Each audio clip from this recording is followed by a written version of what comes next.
Hello friends, स्वागत है आपका वीएस एजुकेशन चैनल पर। तो फ्रेंड्स, जैसा कि आप स्क्रीन पर देख रहे हैं कि पिंटू सिकरवार के द्वारा एक यहाँ पर प्रश्न पूछा गया है कि अगर किसी भर्ती में ईडब्ल्यूएस की पोस्ट खाली रह जाती है तो उसे कैसे भरा जा सकता है ईडब्ल्यूएस का कैंडिडेट न मिलने की स्थिति में। ठीक है।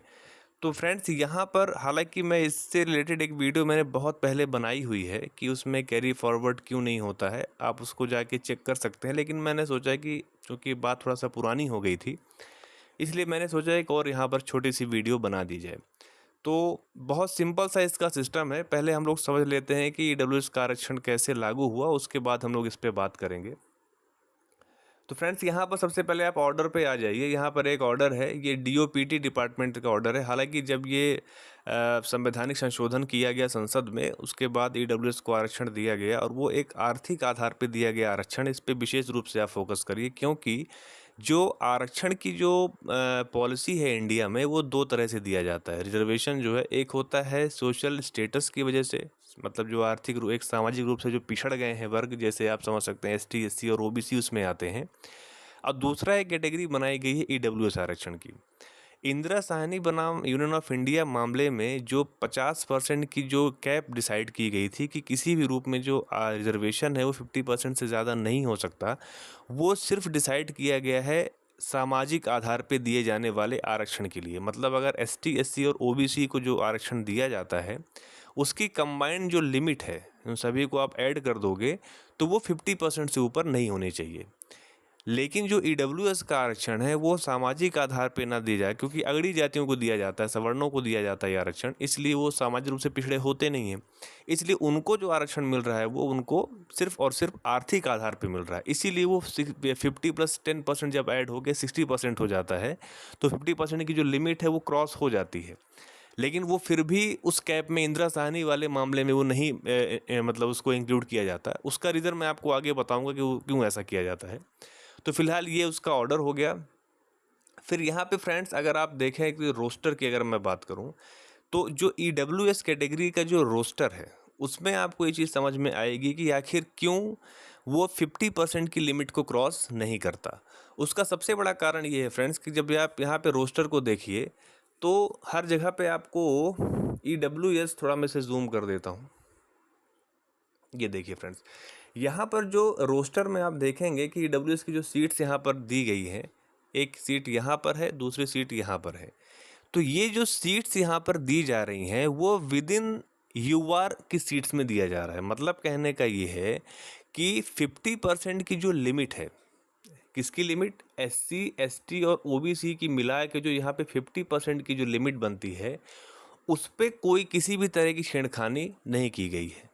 जो रिमेनिंग 50% बच रहा है, उस 50% में से 10% किसको दिया गया है, ईडब्ल्यूएस को दिया गया है।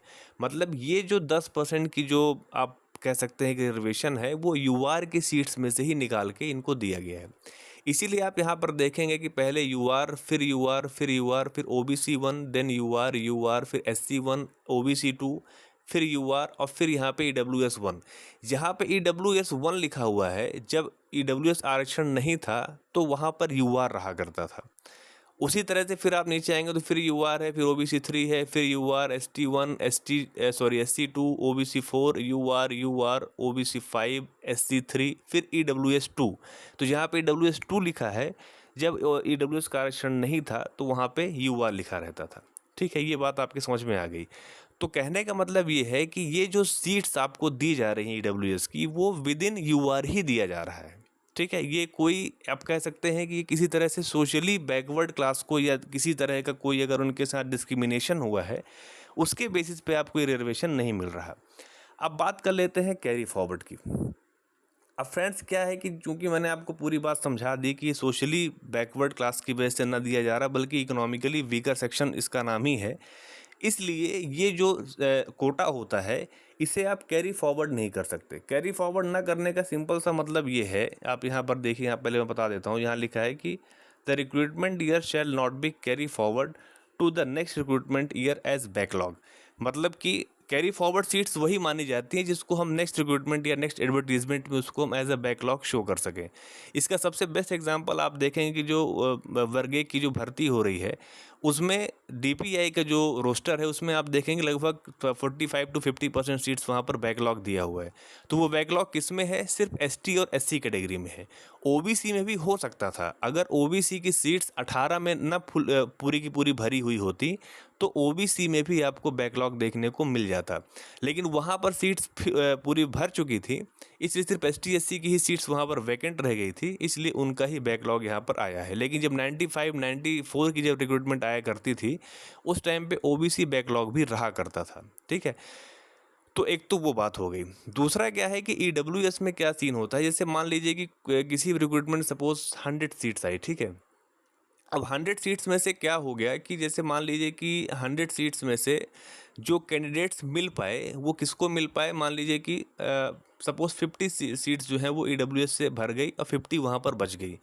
तो जब नेक्स्ट रिक्रूटमेंट आएगा, जैसे 2023 में रिक्रूटमेंट आया, तो जो 50 सीट वहाँ पर बच गई थी वो जो सीट्स हैं वो ईडब्ल्यूएस के लिए एज अ बैकलॉग नहीं रहेगा, उसे फिर से बची हुई सीट्स में या जो फ्रेश सीट्स हैं उसके साथ उसको मिक्स कर दिया जाएगा। जैसे मान लीजिए कि 100 सीट थी, 50 भर गई, 50 बच गई, तो इस साल की 50 सीट और अगले साल की मान लीजिए सपोज 1000 या 500 सीट और आने वाली है, तो 500 सीट आप और ऐड कर दो, तो टोटल कितना हो गया? 550 हो गया। अब इस 550 का आप क्या निकाल लो? 10% निकाल लो, तो कितना हो जाएगा? ये हो जाएगा आपका 55 सीट्स। ठीक है, तो वो आपकी 55 सीट्स क्या होगी? ईडब्ल्यूएस के लिए आएगी। मतलब अगर देखा जाए कि 50 सीट बची हुई है, ठीक है, और अगले साल की कितनी सीट्स है? 500। तो अगर हम इसका 500 निकालते हैं तो 500 का अगर हम 10% निकालेंगे तो कितनी सीट आएगी? 50।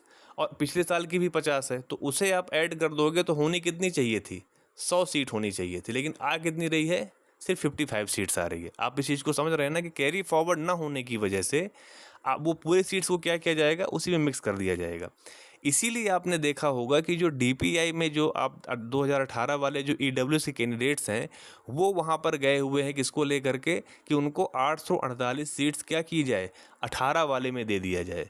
अगर वो ऐसा नहीं होगा तो वो 848 सीट्स क्या होंगी? 2023 की फ्रेश वैकेंसी में ऐड कर दी जाएंगी, उसके बाद उनका 10% निकाला जाएगा।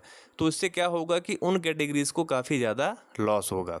इसलिए वो क्या चाहते हैं कि 848 सीट पूरी की पूरी 18 वालों को दे दी जाए। अगर वो 848 सीट्स को 23 में ले जाएंगे तो उनको 84 या 85 सीट मिलेगी, लेकिन अगर वो 18 में ही रही जाएगी तो पूरी की पूरी 848 सीट उनको मिलेगी। ये यहाँ पर एक क्या कह सकते हैं कि ट्रिक है। तो इस तरह से ईडब्ल्यूएस आरक्षण यहाँ पर लागू होता है। तो मैं आशा करता हूँ आपको ये बात अब यहाँ पे समझ में आ गई होगी, और अगर आपको मेरा वीडियो अच्छा लगा हो तो प्लीज़ आप उसे लाइक कीजिए, अपने फ्रेंड सर्कल में शेयर कीजिए, और अगर चैनल पर पहली बार आ रहे हैं तो प्लीज़ आप चैनल को सब्सक्राइब कर लीजिए। Thank you.